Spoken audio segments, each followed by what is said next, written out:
Welcome to Inspired Nonprofit Leadership, where you'll hear insights and useful strategies, as well as lessons learned from other nonprofit leaders and valuable tips from a variety of experts. Here to help you with the challenges and opportunities you face day after day is your host and nonprofit leadership expert, Sarah Olivieri. Hello, nonprofit leaders, and welcome to your go-to place for information and inspiration to help you be even more effective. I'm your host, Sarah Olivieri, and you're listening to Inspired Nonprofit Leadership. My guest for this episode is Robin Nathaniel. Robin has a story of resilience, creativity, and reinvention. Beginning his career as a musician, Robin's artistic roots laid a unique foundation for his journey. This experience in music, with its emphasis on connection and storytelling, paved the way for his transformation into the professional world of social media, where he advances marketing initiatives full time for local government while also serving mission driven organizations through his independent social media agency. Welcome, welcome, welcome, Robin. Before we dive into our questions, would you just tell us a little bit about yourself personally and maybe a little more about your music background? Absolutely. Well, first off, Sarah, thank you so much for having me. I'm so grateful to be on your podcast. I've had the chance over the last couple of weeks just really to binge some of your content, and you're doing amazing work for the nonprofit sector. So I just wanted to give you some kudos.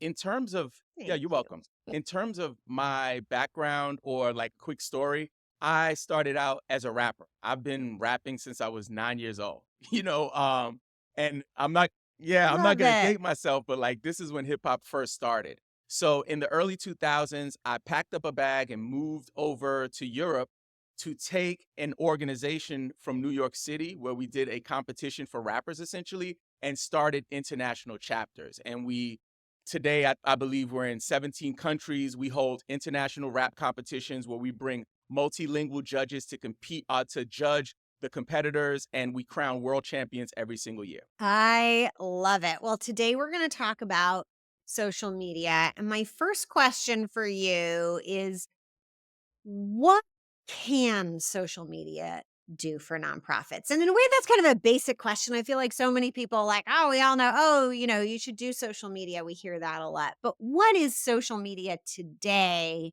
really good at? Maybe since you've been around a while for who knows how long. Ah, Yeah. what has changed about it? Like what can we do with it now that maybe we couldn't do with it before? And maybe what could we do before that we can't really do with it in the same way That's now? a very, very interesting question with several layers. So I'll start with what we can't do anymore. What we can't do is depend on the Wild West mentality of social media. I am an elder statesman of social media, if you will. I've been around for 20 years, and there's not many people in this industry who can say that. I started out my career, like I said, with that hip hop organization. I was responsible for managing our social media platforms. This is in the early 2000s when social media first bursted onto the scene with platforms like Friendster and MySpace. So I built, huge followings using a Wild West mentality. Today, social media is way more scientific, it's way more structured, and it's more formulaic. So I would say that's one of the biggest changes in terms of what you could have done back then that you can't do today. To talk about your other part of your question, when you said what opportunities are there, or how can nonprofits really maximize and optimize their presence, really it's about reach. It's a limitless reach play. There are over five. It's like the whole It's the world, right? whole world. I looked something up for today's show. I saw it pop up on a newsletter that I follow, but I went to bring it for your audience because I think they'll get value here. And it'll also help you to put this into perspective. So listen up close to this one. There are over, according to smartinsights.com, if you want to go check out, according to smartinsights.com, there are over 5 billion active identified users. So these are people who are giving an identity, right? 5 billion as of April 2024. To go a little deeper, there were 259 million new signups last year. So not only do we have about, I want to say 60% of the globe on social media, there's also a huge amount of people coming on every single year. So if you're a nonprofit organization, one of the priorities for you is fundraising, is making sure that you can get supporters to donate to your cause and to your mission. People don't need to live where you live to support your movement, and that's the biggest thing that I've been trying to get. You know, Mhm. these small nonprofits and even large nonprofits to really take a look at. You have limitless reach with social media. Yeah, I love that. It makes me think of so I run ads on Facebook but most of my engagement is on LinkedIn and people ask me, "Well, Sarah, like why do you run ads on Facebook when your engagement is on LinkedIn?" I was like, "Well, first of all, people aren't really on LinkedIn to receive ads. They're in on there to engage in businessy stuff, right?" So I'm there and we're all engaging, but everybody's on Facebook too. Even if they're not engaging in the businessy stuff on Facebook, the same people are there. And Facebook has become a place where we get ads and we're kind of used to it, right? It's kind of part of the experience almost. Now, I actually think Facebook is one of my favorite places to go shopping because it knows how to dish up the ads for the things that I like. And so, for that reason, I'm like, those people are there and I can say hey to them. And then I just invite them over to LinkedIn where we're having a conversation, right? And that's not weird because not everybody's on LinkedIn because not everybody is in the business world in some way like that.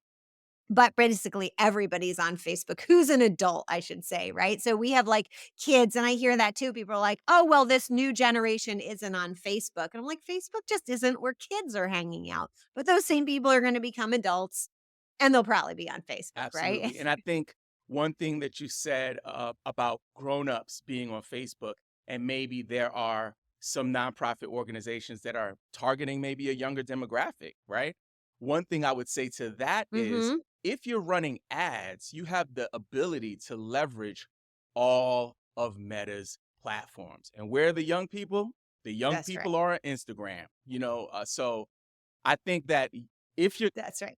Meta isn't calling it the Meta universe for nothing, right? They're planning to have everybody and keep And I think everybody. one play that I'm recommending to the nonprofit organizations that I work with is especially like if you're in budget season or you have the ability to make some amendments on your budget in your marketing line to create a social media ad spend line, and you could just kind of throw something out there. It doesn't have to be a huge budget. We have one partner that we work with. They put about $5 a day out, right? They do $5 a day, a Yeah. follow campaign. So they're building up their social media platforms while getting awareness around their organization. So for me, it doesn't cost a lot of money. And depending on what your objective is, if you put a little bit of money to the side, you could have a huge return on your investment. I love that. I don't think enough people are talking about different ways to use ads. Could you take us a little deeper? Tell us for those people who don't speak ad, like what is a follow campaign? What is a retargeting campaign? What can these things look like and what can they do for organizations? Let's just go right in microscope to like Facebook ads, for example, which is for everybody out there, right? When you advertise on Facebook, you're really advertising on Meta. It's the same platform and you can choose where your ads are going to show. But what are the things you can do with ads Yep. these The days? first part, Sarah, that I'll say, especially for nonprofits who are not running ads, is that it's very simple. You could literally get a YouTube video, spend about 10 minutes to create a very simple follow campaign. What a follow campaign is really giving you the ability to send out ads to people who would like your kind of content, because the Meta, robots are so good at placing the right ad in front of the right person at the right time that you will get the Yeah. kind of traction over time that that Meta will serve to you. You talked about retargeting. Retargeting is a more complex concept, but basically, it's people who engage with your content, or people who have, if you have a donation link that you're trying to get people to go to, and someone went and maybe they didn't donate. This is an opportunity for you to make sure you're serving ads to that person again, because in the marketing world, people don't decide after the first time they become aware of something. It's a progressive That's process. right. You know, it could take someone 7 to 10 times before they actually fulfill whatever the conversion is. So I believe, going back to the beginning, deciding on what you're comfortable with losing, if you will, right? I'm okay with Mm-hmm. $2,000 in 2025. We're going to throw at this thing. I promise you, you will not be disappointed. And when you see the return on the investment, you'll increase that amount in 2026. And one more thing, Sarah, on this, just to let you know, I run ads through my experience and through my work, but really my jammy jam is organic content, because I believe for those folks who maybe Mm. don't have the budget to invest 2 grand on ads for 2025, there are still tons of ways that we can gain the traction that we're trying to get for free. Yeah. So you just said something really, I think organic is key, but there is a phrase that I'm trying to do my own work to dispel, which is Mm-hmm. organic content. Because I think really we have Mm-hmm. content, and then we have Mm. traffic, and we have organic traffic, and we have paid traffic. And great converting content works great with organic traffic and with paid traffic, right? I think it's a matter of how far do we want to reach and how quickly do we want to reach people. So I love paid traffic to test new content to see how it's going to Mm. work. So I'm going to guess if your jam is organic, because I know the people who are great at organic, they are great Mm-hmm. content. And sometimes people who are great at paid, of course, the better your content, the better your paid traffic is going to convert.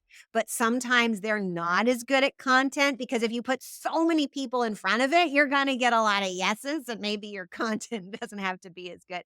So I'm going to guess that you're amazing at content. And I'd love for you, I want to ask, related to those two things we talked about, follow campaigns and retargeting campaigns, what kind of content, how are those two things different, right? Can you give people an example of, like, what kind of content is gonna get people to Yep. follow you? What kind of content would you put in front of somebody who's already seen you once or twice and you're trying to get them to take action? What do those things look like? And from a organic or paid Yep. perspective? So I would say the first thing is this. I always suggest to people who are not comfortable making content to first identify, what are you comfortable with doing? It could just be writing. Like, Mm. most people who have a nonprofit can write. Like, at the bare minimum, we can write something down. You have to do that to run your business. So for those folks, what I would recommend is just getting your reps in on a platform like Threads, like X, formerly Twitter, or even an emerging platform like Blue Sky. So these Mm. platforms will give you the opportunity to test content. I love that you said that you run ads sometimes to kind of test out your content to see what's working. Twitter, Threads, and Blue Sky are amazing platforms to test, because they're quick, bite-sized pieces of content that don't require a lot of effort or investment.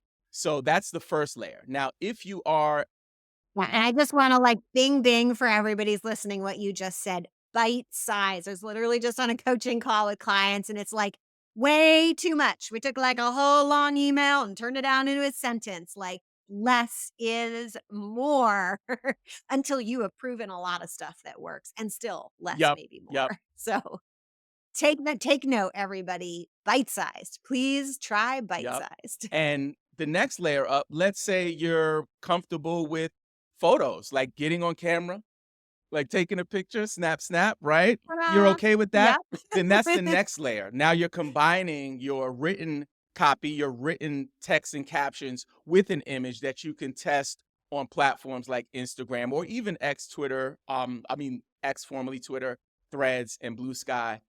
And then the last layer, which is the most powerful layer, in my opinion, and in the last 4 to 5 years, we've seen such a huge shift, is video. And this is where it happens. So if you're comfortable getting on camera, this is an opportunity for you when starting out to really tell the story of your organization. And I always recommend to people work backwards. Don't start with, hey, it's me, Robin. I have a nonprofit, donate. Nah, I'm starting from the emotion that I want the viewer or the consumer of this content to feel. So I always look at it as like Yeah. acronyms. So like I have a 14-year-old and he texts me new acronyms all the time. And I'm like, what does that mean? And I always look at LOL, SMH, even WOW, WTF, whatever I don't know SMH. that's What's shaking my head SMH? like, oh, I don't believe that. I Oh, don't that's a believe good that. So one. Yep.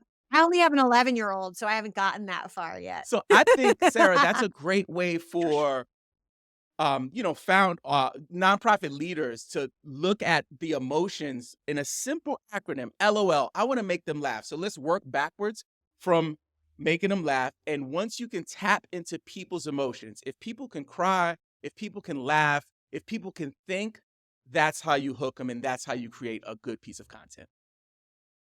Yeah, I love that. I think, when you're going off the cuff, you maybe have to plan that out because we're so used to saying, I used to make documentary style film stuff. And so we'd start the interview and they'd always, because everyone wants to start out, my name is blah, blah, blah, and I do blah, blah, blah. And then they start to tell the story. And we had a formula for editing. You cut off their my name is, you go right to starting the story, you start the story, and then a few minutes in, like, you start to get interested in the story and the story stops. And then you hear the person go, my name is Sarah Olivieri, and I'm the host of Inspired Nonprofit Leadership. And then you resume the story, right? But we knew because everybody wanted to start there. So if you are editing or if you just get comfortable with it, you'll realize, exactly what Robin's saying right now. You start with something juicy like, yes, 1 in 6 children are, get cancer every year. My name is Sarah Olivieri, and I'm on a mission to make sure that no parent has to receive that diagnosis of their kid. And then you go on with the story, right? So much more compelling when you start with something, interesting. I love that. Which maybe knowing your name and what you do is not the most interesting thing to start with. I love it. So I want to take a quick break, but when we come back, I want to ask you about when nonprofits should be doing social media, or maybe the better question is what nonprofits should have in place before they really get started with social media. But first, let's hop on our break and then we will get right back to that question. The Inspired Nonprofit Leadership Podcast is here to assist people like you, executive directors, board members, and other nonprofit leaders. I want to help you unleash your full potential to advance the missions that I know you care about so deeply. I've been an executive director, board member, secret toilet fixer, and now I'm a consultant and coach. I know your challenges firsthand, and I want to bring you even more information, inspiration, encouragement, and support so you can have the greatest impact possible. So my gift for you today is a newsletter where you can receive bite-sized weekly tips for nonprofit leaders like you.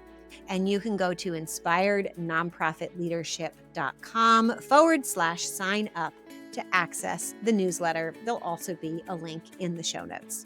Okay, back to my conversation with Robin. And the reason why I'm asking this is I have seen small nonprofits try to go after lots and lots of social networks and take on more than they can handle. I've also seen people who, they don't even have like a basic welcome series for their email marketing in place, or they don't have the capacity to maybe engage on social media and they just went after it because so many people are just saying do social media without, they're still in cowboy mode, like you mentioned. So what are some of the things that you like to see nonprofits have in place, or how do you know when they're ready to be taking on Yep. more? So when should nonprofits get on social media? Yesterday. Yeah. yesterday. They should have been on it, right? But what does that look like? You mentioned that some of the nonprofits you've worked with, maybe they've taken on more than they can chew. That is a common theme that I see across the nonprofit landscape, right? We like I worked in the nonprofit sector for 10 years. I moved up into senior leadership, so I understand. So that's one thing that gives me a unique vantage point is that I've worked in every sector, and Mhm. specifically where my heart is nonprofit, and that's why I love to serve them. And I think one thing that we can do is find the platform that you feel comfortable managing. That is something that we skip. It's like, oh my goodness, like X is hot. We're gonna go to X. Oh my God, I have to get a TikTok. Facebook is the biggest social media platform. How about we just start with where do you feel comfortable, or where do you, the person speaking to the person who will actually be responsible or managing this platform, where do you spend your time? If you spend time on YouTube, right, Yeah. Sarah? I don't know about you, Sarah, but I am a YouTube person. Like I love YouTube. It's like my TV, right? And I watch it on the TV. So I think for people who spend a lot of time on YouTube, although YouTube is not always viewed as a social media platform in the same aspect as a Facebook or Instagram, it totally is. If you think about the community tab, if you think Yeah. about the comment section, if you think about the fact that they've integrated short form video now. So find a platform that works for you. That will be the first step. The second step is reserve your handles on every single platform, even if you don't want to be active. Why? You don't want two Mm. years later, after you create your nonprofit leadership social media account on YouTube, and then you go to create it on Instagram, and now you have a dash. Now you have this, and now you're confusing your audience. So the first thing I would do is run a check to see what's available. There are websites out there that'll help you do that. And then I would reserve my handle across every relevant platform. The next thing I would do the next thing I Love would do, that. Sarah, is I would get professional help. I would hire a consultant to just give me like an overview of where I stand, what would be the best recommendations. If you have the resources after your consultation, I would hire a, part-time or fractional social media support member, social media coordinator, whatever it looks like for your budget. There are college kids right now who are dying to get into this industry, and they would definitely be a great asset to you because they're hungry and passionate. And then the last step is really making sure that we're consistent wherever we decide to land in terms of which platforms. So if you're Mhm. running it yourself, don't take on more than you can chew, because you want to make sure that you can maintain the consistency on the platform that you decide on. That's right. I think that that is really key. And if I can share my own story around that with this podcast, I've done this again and again, test something out. We are right now recording this podcast in video. When it first comes out, you're only going to get it in audio, but I will eventually release them all in video. But I wanted to make sure I could consistently produce video. So I started doing it first. Now I know we're gonna come out in video because 'cause I've done enough consistently, but I wanted to make sure that I could do it. I didn't just launch video just in case. I was like, "Oh, man, I don't really have the capacity to deliver on this," right? So I'm testing the capacity, making sure it's there so that when I do come out, if I come out, but I will at this point, um, that it will be consistent and be Mm, something that stays, and I think that's so key, and I know people also ask me, they're like, "Oh, man, you put a lot out on social media," and that is not something that happened overnight. There's systems that I've built, and I have a backlog. Right? So there are, I no longer have to produce as much new content because I've been producing content for so many years. Some of it needs to be refreshed, some of it never gets reused, but there's enough of it that it doesn't take. I'm not producing new content again and again and again. And if I were to try to put out the level of content that I do now, way back when, it would have been a labor and it would have been unfun. So I think you've really given some really important tips Yep. for people. What about those folks who are they've got it covered and they want to go more advanced? What are you seeing like as the trends for those people who, who are doing all the things you've just described and want to go next Yep. level? Um, I'm thinking about it in an omnipresent format. That's the highest level Mhm. or the higher level, I should say. And that's when you can create kind of a creative universe around your content. You know, you're building a world essentially, world building for your audience and looking at your social media platforms almost as different states or different countries of this universe that you're creating. And I think it's a really fun way to look at it because it makes it very scientific. I don't know if you remember Pinky and the Brain. There was this Oh my god, I so love there was Pinky this and the if you Brain. guys don't know at home, there was this cartoon called The Animaniacs, and one of their little featurettes was a cartoon called Pinky and the Brain. And they would ask Pinky, they would say, or they would ask the Brain, Brain, what are we gonna do tonight? And he would say the same thing. Tonight we're gonna take over the world. And when I'm world building, That's right. Same thing we do every day, yes. Pinky, or And every that's night. what Yep. I'm trying when I'm connecting with my clients, I'm helping them to create this mindset of that you have the opportunity to paint the picture. You have the opportunity to build the infrastructure. So just some practical tips.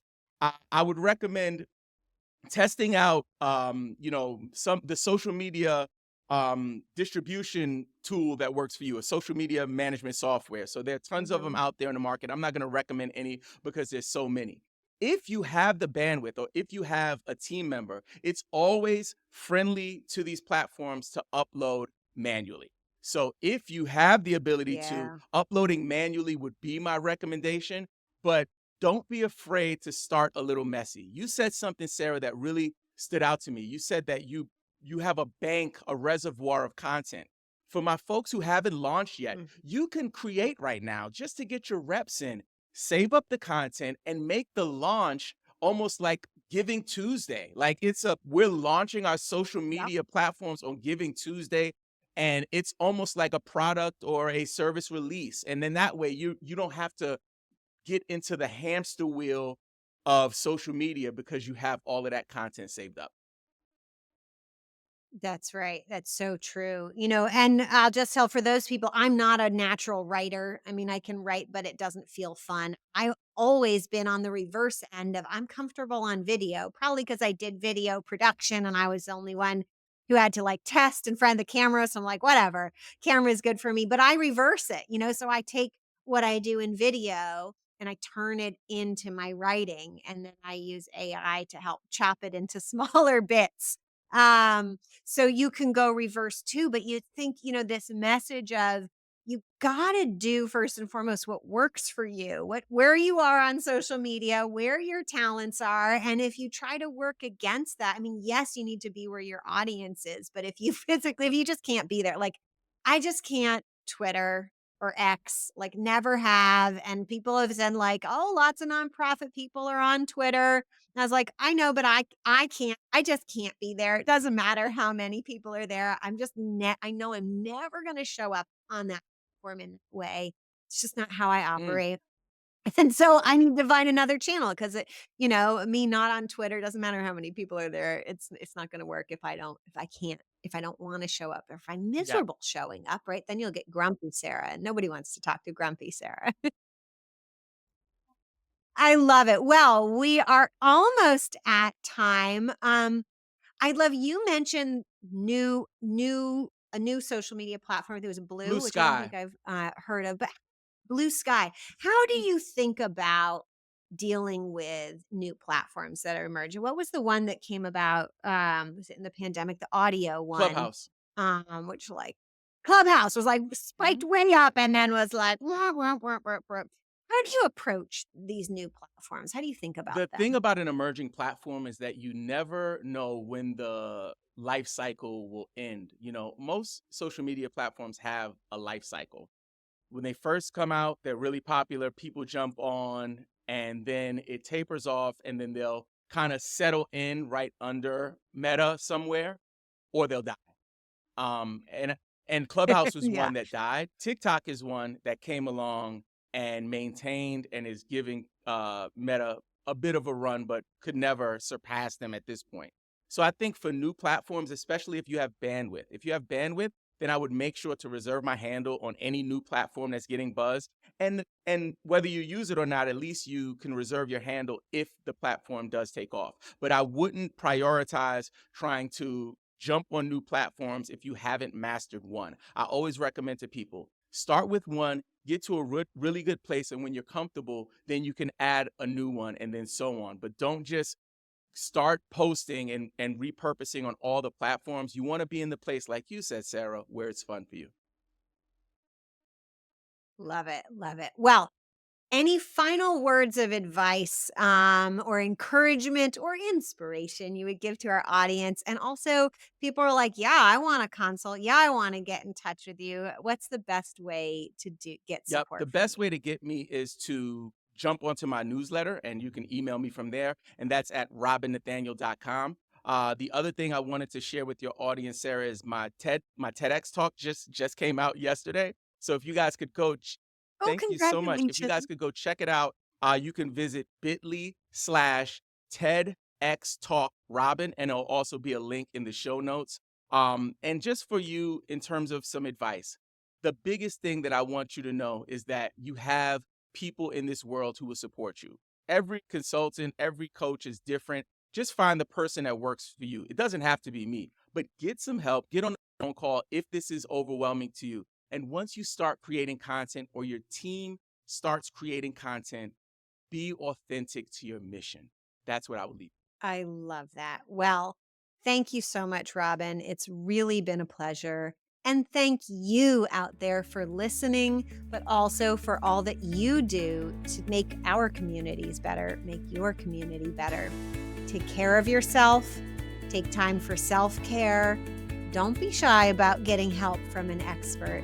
And be sure to subscribe and listen to the next episode of Inspired Nonprofit Leadership. Until then, all the best. You've been listening to Inspired Nonprofit Leadership. Thanks so much for tuning in. Be sure to subscribe so you don't miss a single episode or the bonus episodes. And while you're at it, please leave a rating and review, and be sure to share with your friends and colleagues. Tune in every week for more useful insights and wisdom on nonprofit leadership. Thanks so much for all you do for the communities you serve. Until next time, all the best.